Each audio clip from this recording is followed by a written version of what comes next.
Welcome to the Virtual Millionaire Show, the ultimate destination for all things real estate investing.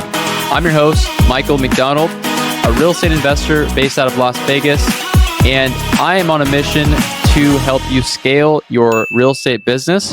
This podcast is designed to educate, motivate, and inspire you on your journey to becoming a virtual millionaire in the world of real estate. We bring to you experts from successful owners across the country who share actionable advice that you can implement immediately. Our goal is to equip you with the knowledge and tools needed to launch and grow your real estate investing business, paving the way for financial success. Before we dive into today's episode, I wanted to take a moment to thank our sponsor, Property Pros Marketing. Property Pros Marketing drives motivated seller leads directly to you through digital marketing. Check them out at propertyprosmarketing.com. Now, let's get started with another episode of the Virtual Millionaire Show. Welcome back to another episode of the Virtual Millionaire Show. I have with me today Philip Vincent. Philip, how you doing today, man? Doing great, man. Thank you for having me on your show. Absolutely. Well, excited to have you because after doing a little bit of research, I was very intrigued about the niche that you specialize in. And, to me, it's like, why doesn't everybody do this, right? But it's just one of those aha moments. And so I'm excited to share your story with the audience. So for people who don't know who you are, man, tell me about you, how you got into real estate, and then we'll kind of go from there. Yeah, I'm Philip Vincent. I've been in this business for 25 years, and I will not bore you guys with that story other than the fact that I kind of did this business backwards.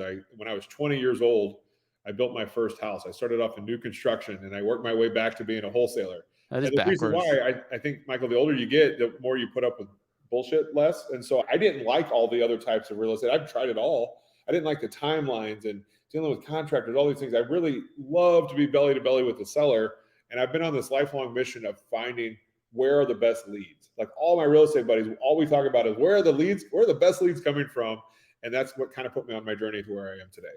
Okay, very cool. And that is crazy to think that you started with development, because I feel like my progression, I started off with wholesaling, then flipping, then buy and holds. And then I feel like development is that pinnacle, right? The next step. And so what made you decide to start off in development out of all things? How did you My get into cousins that? did it. My dad did it. And so it was around me. So as a 20-year-old, who was going to tell me that I couldn't do it? Good point. A little bravado, Sounds right? like a typical entrepreneur to me. Yeah. Yeah. And I had people I could rely on that were in the family that would give me the advice. Right. So you had the connection. So what happened then? Why did you pivot? What was going on with development that you didn't love? Mainly the timelines. In this world of wholesaling, you can make 15, 20,000, you can do it in 3 weeks. Where when you build a new house, you got to procure the land, you got to sometimes get it zoned the correct way, you have to get it split up, you have to get the neighbor's approval. Oh, shoot me now. Getting the neighbor's approval on anything is a pain in the butt. The HOA approval, you have to deal with municipalities, you have to deal with inspections, you have to deal with inspectors who, by the way, sometimes go off a feel, not what is written. And anytime you have that, I gotta just say no more. I can't be part of that. I'm 45 years old. I think when I was about 42, I realized I only liked building new houses so I could pick out the colors, Michael, to pick out the damn colors. And there's got to be a better way to scratch that itch of design besides doing this 18-month journey to build new. And so I just really got honest with myself about that's not what I like to do. Life is so damn short. By the way, guys, I'm in senior living, right? I buy houses from people moving into senior living. Being in senior living has taught me two things. Don't get old, and if you do, be rich. And I say that kind of tongue in cheek a little bit, but the point is that our time is the most valuable thing we have. I feel so many investors, we're always looking for that next shiny object. You got to figure out what you like to do, what's fulfilling for you. And we're going to talk about fulfillment today. I don't know much investors that use that F word the way I do. It's fulfilling to help the adult children who are moving their parents into senior living. Buying people's forever home, I take great pride, and I get fulfillment in helping those families during a stressful time. It's a very stressful time for people. And I was just telling you before we got on that right before this interview, we had a family, a son of a mother who was moving into senior living, who had called us, and it was that exact situation. It was, hey, we're moving my mom into this senior living facility. We need to liquidate the home. And it dawned on me. I'm like, man, this is exactly what you do. And so can you talk about that with Mom's house? Like, when I first saw this, I'm like, what is this? Yeah. First of all, Mom's House, but it makes total sense now that I know what you do. But can you tell people a little bit about Mom's House? So obviously, maybe any more in depth than which we've already talked about. Yeah, I'd be happy to. So, lead aggregation, we're a lead aggregation company. We deal in senior living. If I could give all the listeners an analogy that I finally came up with that I like, senior living is kind of like a car dealership that doesn't buy the car trade in. They sell cars, but they don't buy the trade in. So, what would happen to the car dealership industry if they stopped buying the trades today? Would people still buy new cars? They would, but would it slow the process down tremendously because they have that other car they have to get rid of? And in senior living, they sell housing. They'll tell you they sell care, and they do. The business they're in is super hard, and I love them. It's a very hard job to take care of humans at the end of life, right? This is a hard business, but they're in the care business, but really they're selling them new housing to replace their old housing. What's going on with their old housing? It's the house that they've lived in for 20, 30, 40, 50, 60 years, Michael. They've lived in these houses for multiple decades. It's their forever home. The adult children have already bought their McMansions. They're not waiting around to inherit mom's house. You said it today. A son called you today because he's moving his mom into senior living. Why does he need the money now? Is because mom probably has a pension in that $2,000 to $3,000 range, and the cost of care on average in the United States is $6,000 a month. So if we could all think right now, if you got a call today that your mother had to move into senior living today, does she have $6,000 a month to write that check out of her checking? Most of the people would probably say no. I mean, 95% don't, Michael. yeah. They have to start selling assets, right? That's why that son called you. And why are they selling mom's house? It's to unlock that equity for care. They're trading that equity out of mom's house. They need to sell it. They don't want to do the thing that the real estate agent. I'll give you an example of that son that called you today. He's being pulled in 4 directions, literally 4 directions. And when the real estate agent shows up, it's the 5th rope. And so one way he's being pulled by his mother, who's probably like, son, can you just take me back home? And he's like, sorry, mom, I can't. The doctor said you have to live here. The community themselves has you fill out a ton of paperwork. You have to prove to them, Michael, how you're going to pay $6,000 a month on average. You got to prove to them how you're going to pay. And if you show them a checking account that has $4,000 in it, they're going to be like, oh, you can't live here. Right. That's real pressure, right? So selling assets or selling the house is real. The third reason is that son you talk to probably has a brother and sister that live somewhere in the country that thinks every decision that son is making is wrong. Right. Like, you're just blowing this up. Mom's not that bad. The one, we normally call it daughter Judy. In this case, it's a son. And then that son also has a full-time job still, is married, probably has kids. He wants to go back to his normal life as soon as possible. He wants to give mom his best care he can, but he needs to go back to his normal life. And so those 4 people, those 4 things are literally pulling on him in 4 different directions. When the real estate agent shows up and says, clean this place out, this as is home, clean this place up, and then what's real estate agents say? They say, please do this list of updates so we can get top dollar for it. Because who doesn't want top dollar? Right. But the journey of getting to top dollar with this son, the last thing that son wants to do is start a rehab project on mom's house. And that's one of the first things he said is I'm trying to line up these contractors already. I've talked to 5 different people, and you could just tell he was sick of it. Like he didn't want to deal with it. And so as an investor, your company comes in, you are the go-between to basically make that a seamless process. So what does your service provide then for that seller? Buying the house is just one of the things that we provide. You better believe the family stuff is harder to deal with than the actual house. Yeah. It's their memories, it's their life, it's their identity, it's their stuff. And you have to get really good at the stuff business to be good at buying real estate. I'm not saying that anyone listening right now should get in the stuff business. I know American Pickers makes it look fun. I'm not talking about getting in the stuff business. In fact, I'm saying please don't. But you have to have people from treasures down to trash that can help you with every facet of what those people have. If the family thinks it's worth 0, great. It's easy to move on. If the family thinks it's worth $1 million, you can still help that person. You have to get them in touch with the people that actually buy the stuff that they have. Is that like an estate company that would go through and help with that? Yeah, definitely. In St. Louis, that's my market here locally. I just want to give everybody a stat. The 99% of all estate sales in St. Louis generate between $3,000 and $5,000 in revenue. So that's how much all of mom and dad's stuff sold for. Between $3,000 and $5,000. The cost to put that sale on, Michael, is between $3,000 and $5,000. Wow. So they don't even realize that they're going to net zero until after it's over. Do you help with that expense as part of, if you were able to buy their house, do you help with that expense?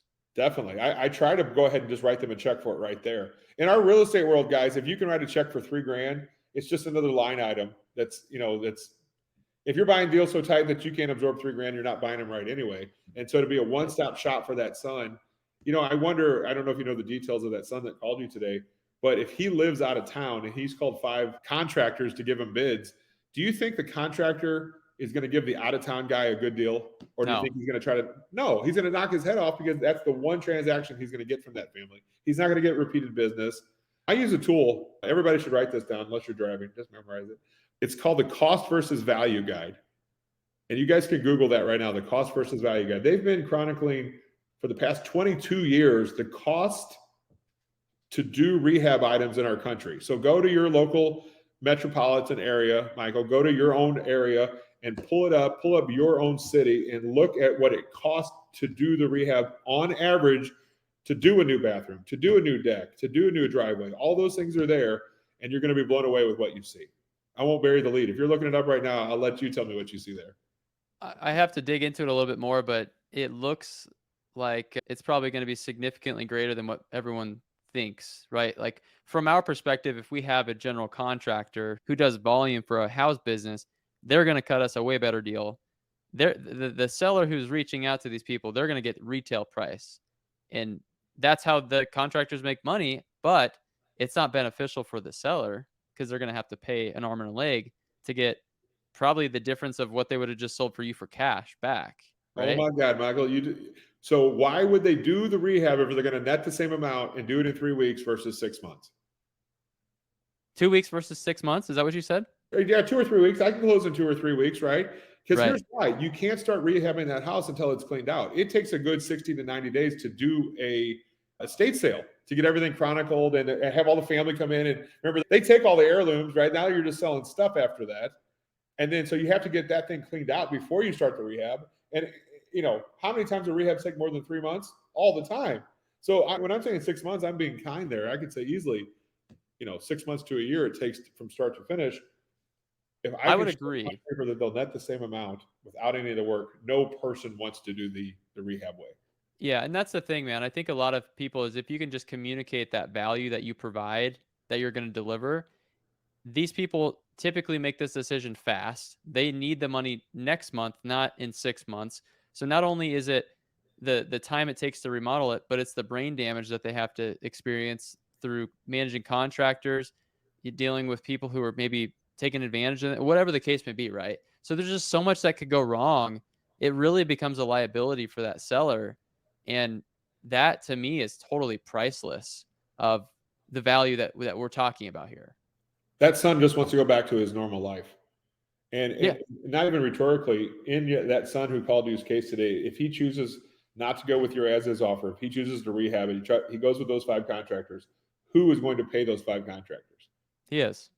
Probably. His own money, right? Yep.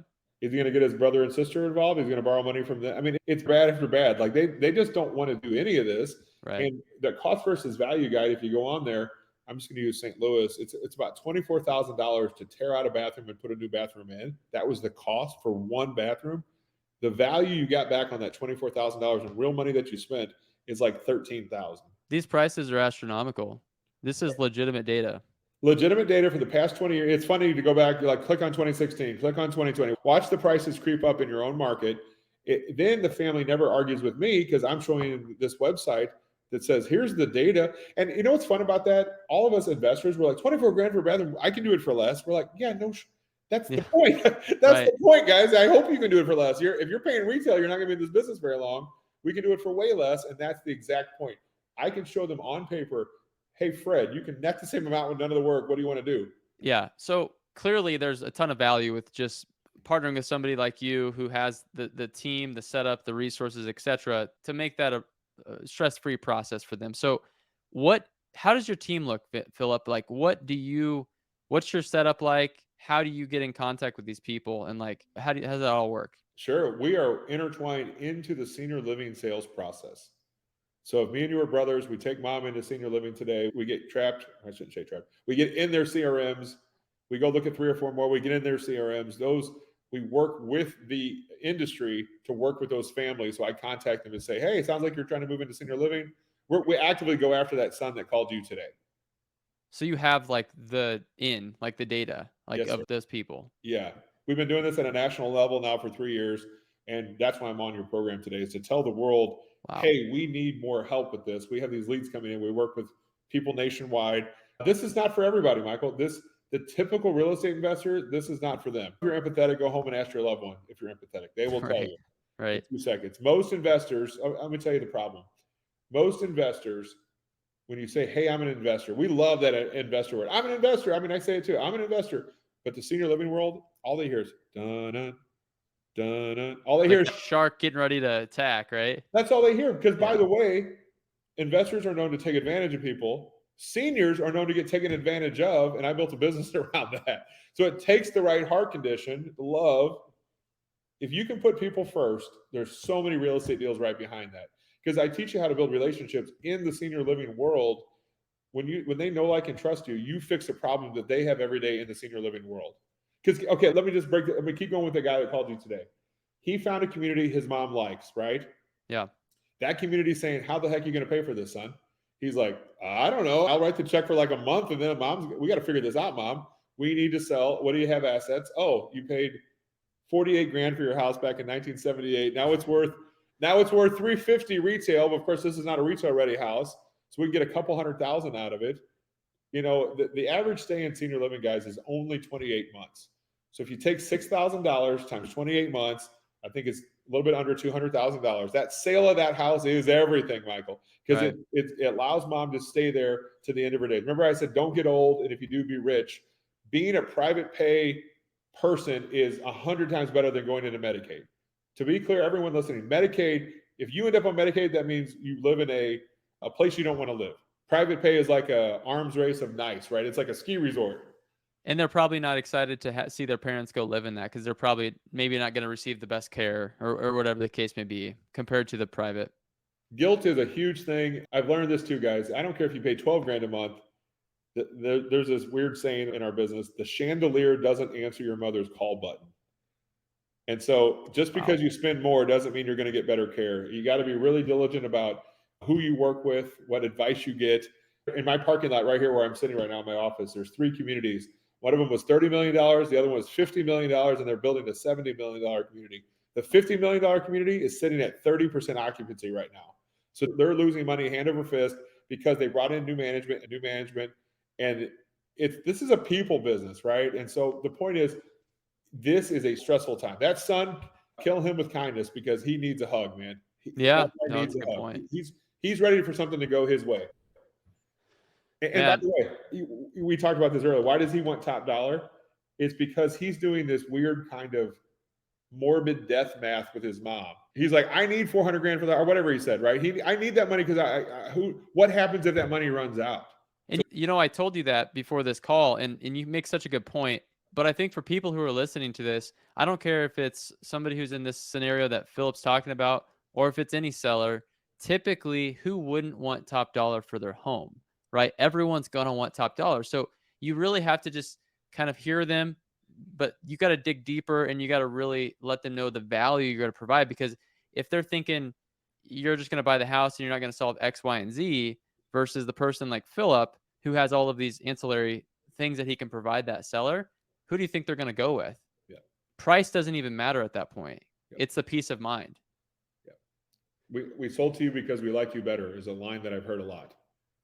I like that. So that is just so cool, man, that you've worked your way to the point where you get access to those types of sellers at your disposal. So how does one go about that? Like if I'm in Las Vegas, I own a home buying company in Nebraska, and we buy all over the state. But if I wanted to create those relationships in Las Vegas, how does that work? Yeah, we have a certification program. It's really inexpensive. I think it's not even $500. It's under $500, and you get certified to learn all of this about your own market. So I teach you how to go out and do this in your own market. That is what I teach the world. Is that what Mom's House teaches then? Yes, sir. Yes, sir. Okay, amazing. Yeah. So if anybody watching this wants to get access to the process and interweave themselves in that community, they could just hit you up and check out Mom's House and then learn how to do that? Yeah, and it's just go to momshouse.com/VM. VM. Beautiful. Yeah. Yeah. I want to find the right people that can work with us. I'm going to teach you my best kept secret on how do you go out and do this, but I'm looking for people that want to work with us on these incoming deals.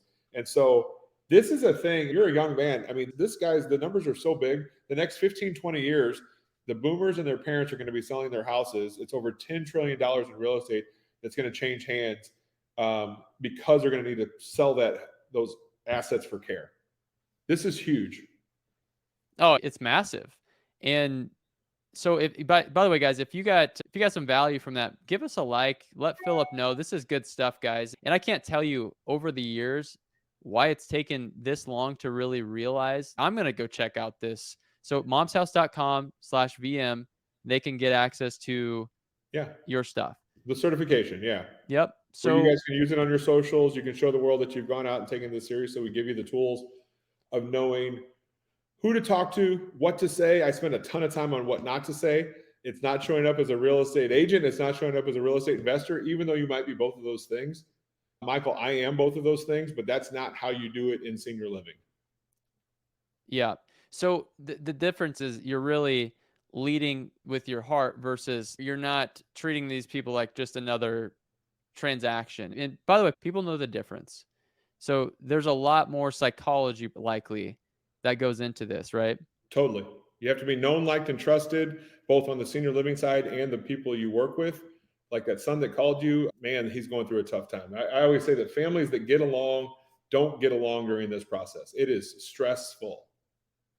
Yeah, well, I've seen it all. I've seen a lot of situations, and I'm actually working through one that was past the point that we're talking about. It was a probate. Yeah. And it's to the point where the 50-50 owners that are related can't even come to an agreement, to the point where the house is in foreclosure. And now they don't even have a choice. Gosh. They're sitting on $150,000 of equity, and they can't even agree to what the estate was supposed to say and do.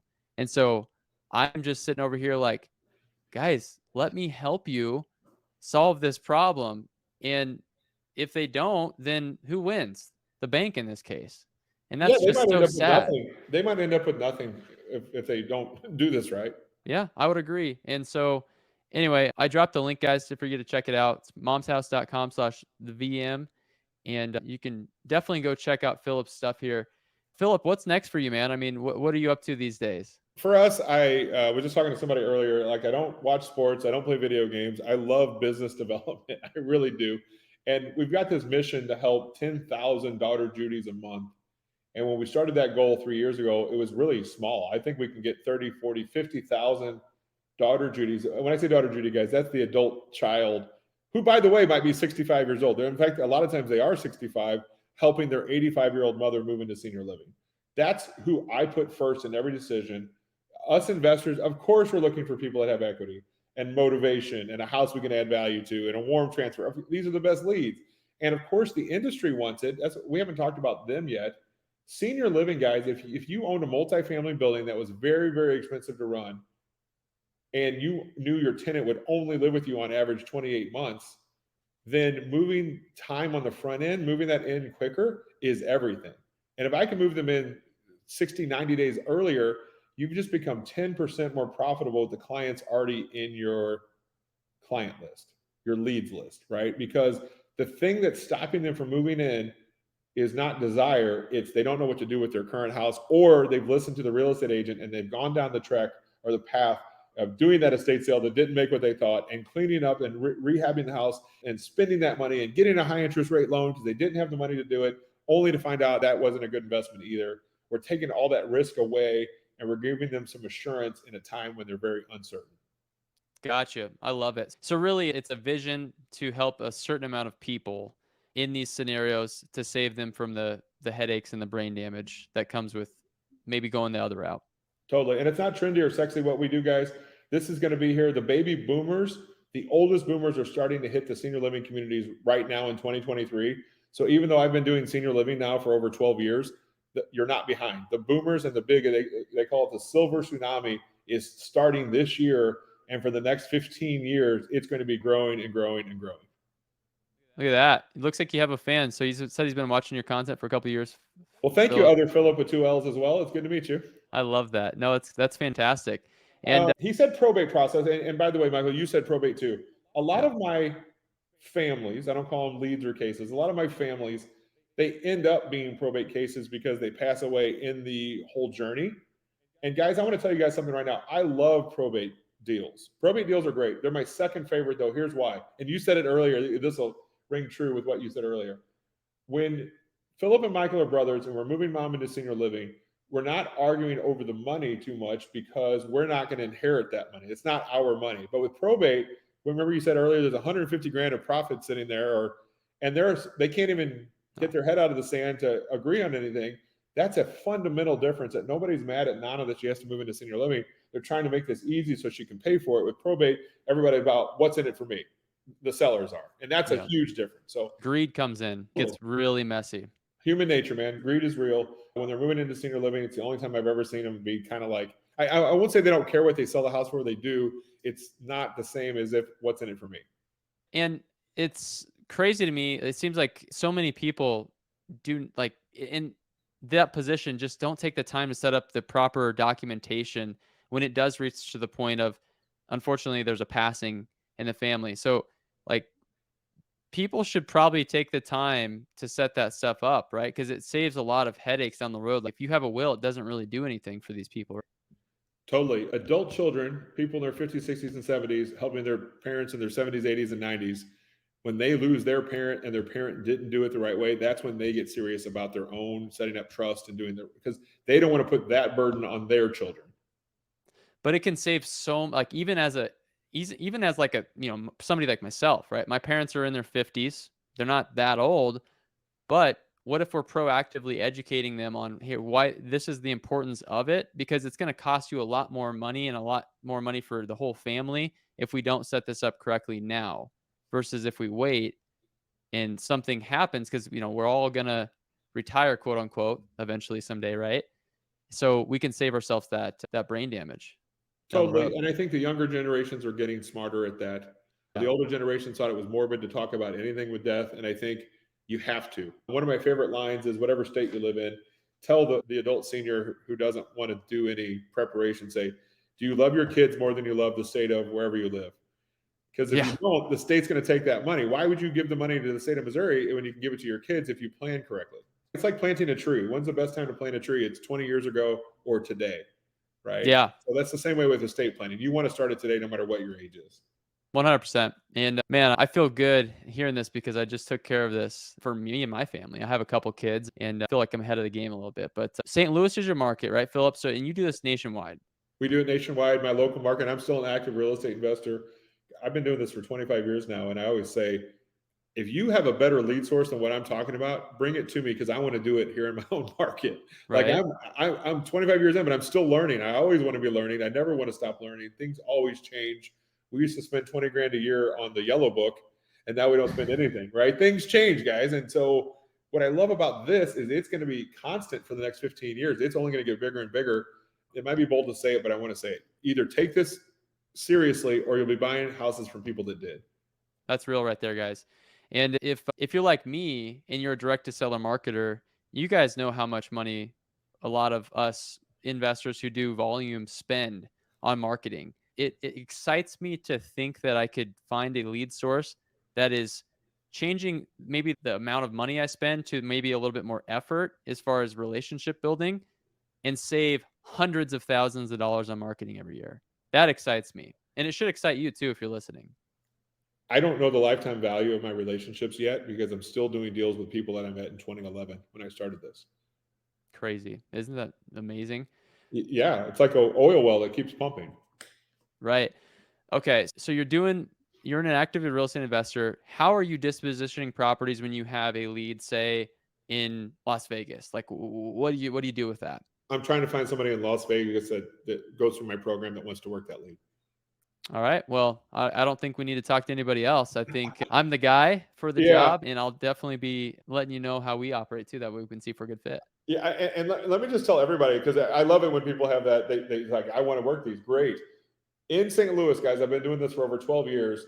I have relationships with probably 10 communities here out of 300. And St. Louis is a mid-sized market. It's not a huge market. It's a mid-sized market. I've scratched the surface, 10 communities out of 300. from the guy that started the whole thing, right? And so when people say, I want the whole state of Utah, I'm like, well, hold on, buddy, pump the brakes. It's kind of like saying that you want to be the only real estate agent in all of Las Vegas. And I appreciate that, what you said, but that's how big this is. There's that much opportunity. I'm at my home office. I was just at my office and I was telling my business partner about our interview today. And I'm like, man, there is a huge opportunity here that we have completely missed for the last 4 years. We've known that we buy a lot of houses from these scenarios, but we just never really took the initiative to laser focus on it. And my office is right next to a senior living center. I'm like, I wonder what I'm going to do one of these days is probably go introduce myself, right, to this senior center. One of the first things I teach you is don't walk in the front door with your hand out. So I should bring cookies then? No. Oh, I love it. I love it because that's what people think. Guess what they do with your cookies? They throw them in the trash. They have to throw them in the trash. You know what? I actually used to work at it was called a greenhouse, but it was essentially a place that elders went and lived, and it was a house for 12 people. And I actually was the cook. I served these elderly the food and the meals. And I just remember that type of stuff. Like people would come try to solicit, and it's not easy to get in the door by doing those types of things. I don't teach you to walk in the front door, guys. And I don't teach you to cold call. Yeah. Philip says, hey, all right, I'm going to post this one up here because, man, look at that. You take Vegas, I'll take Omaha and Lincoln. That's awesome. We got it. All right. Hey, guys, this only works for people get old. So if you live in a town where people are getting older, then it'll work. Well, good news is a lot of people are getting old these days. So there's plenty of opportunity. But anyway, Philip, it's been awesome, man. If you got value from today's episode, please check out momshouse.com/thevm. Take advantage of Philip's offer because he is changing the game in this space. Like this, share it, tell a friend. Philip, any last words, man, you'd like to leave listeners with? Yeah, there's a big shortage of things that are awesome in this world right now. And helping people and doing real estate in a fulfilling way. I don't hear the word fulfillment very often in our business. A good example is like when you go to a local real estate meetup, everybody's like showing the size of their check, or they're on Facebook in front of their big cars. I've never seen anyone's check in senior living yet. They've never shown me their check. It's like a real estate thing. And that mindset is very different than how senior living is. They are care first, and they don't mind you make money. They're making money too. It's just, can you lead with care? Can you lead with love? And if that resonates with you, then this could be perfect for you. Yeah, it's so true. I love it, man. Where can people learn more about you, man? momshouse.com/VM. I want to tell you guys all about it. We have that certification program. We're so confident in the certification program that if you don't feel like you got 10 times your money's worth, I'll give you your $497 back. Because that's how confident. I only want people that want to be in the program anyway, Michael. You know, every investor should want to be part of this. Yeah. No, that's amazing. Well, I mean, guys, check it out. I know I'm going to take advantage of this. And $497, come on now. That's a steal. It's nothing. Rounding error. It really is. All right, man. Well, great talking to you, Philip. And thanks for listening, guys. Until next time, have a good one and take care. See you later. All right, guys. Thank you for having me. Boom, another episode in the books. Thank you guys again for listening. Before I let you go, I just wanted to invite you to our Facebook group, Virtual Deal Makers. It's a perfect place to connect and collaborate with other like-minded real estate investors. And all you have to do is simply search Virtual Deal Makers on Facebook and apply to join the group. Thanks again to our sponsor, Property Pros Marketing, for supporting the show. Go ahead and check them out at propertyprosmarketing.com to elevate your lead generation. If you enjoyed today's episode, subscribe, rate, and leave a review. It really helps, and we greatly appreciate it. Share the podcast with your friends, and stay tuned for more valuable insights. Visit thevirtualmillionaires.com to see everything about the episode and connect with me. Thanks again for tuning in. Until next time, keep crushing those deals and building your real estate empire. This is Michael McDonald signing off from the Virtual Millionaire Show.